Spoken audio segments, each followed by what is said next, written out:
think now we have such great technology. We have Matterport technology, and more photographers are adding Matterport technology so that they can actually, that technology will allow you to literally walk the technology through the house. Every corner, so your house has to be very clean.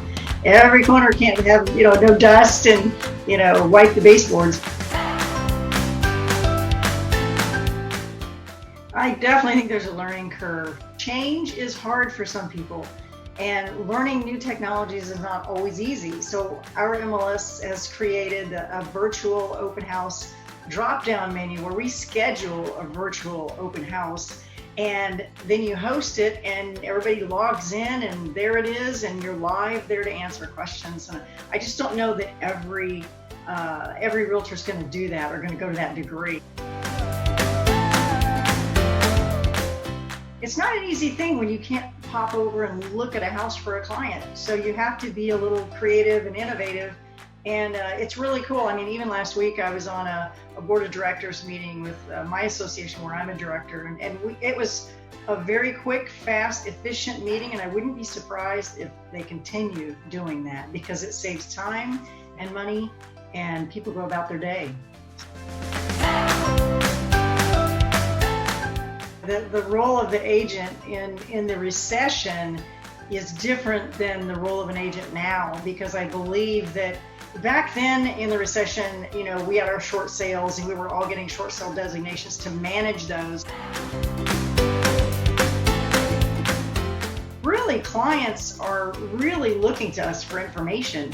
I'm seeing a lot of interest and expectation, and they're looking to us for the breadth of information as far as the finance world. My jumbo loans, what's happening with those? What's happening with appraisals? Are they going to the house? Are you signing your documents remotely when you close escrow? We are now.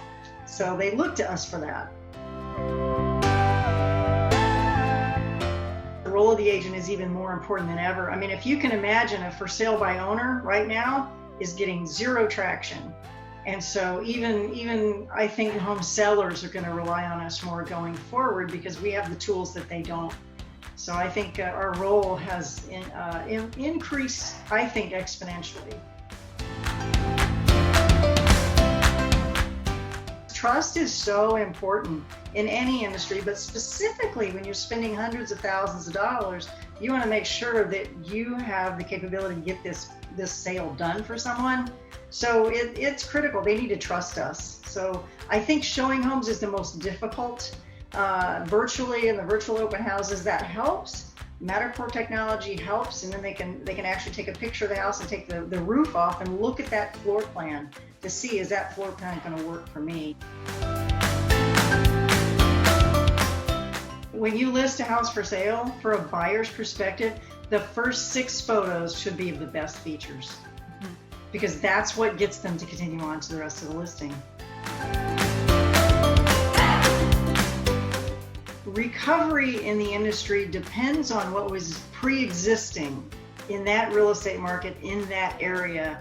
And real estate has always been about location, location, location. If you're in a rural area that has low virus numbers and has pent-up demand like ours, you're going to recover faster than other areas that don't have the recovery time and they have more cases. I think it's going to be harder for them to recover. It's going to be interesting going forward what happens with the economy, in different areas. Agents that don't advance their learning skills and don't change with the times will eventually fade out of the business. And that's what's so important, to stay in a mindset of learning and growing. And if you're not going to do that, your business will fade away.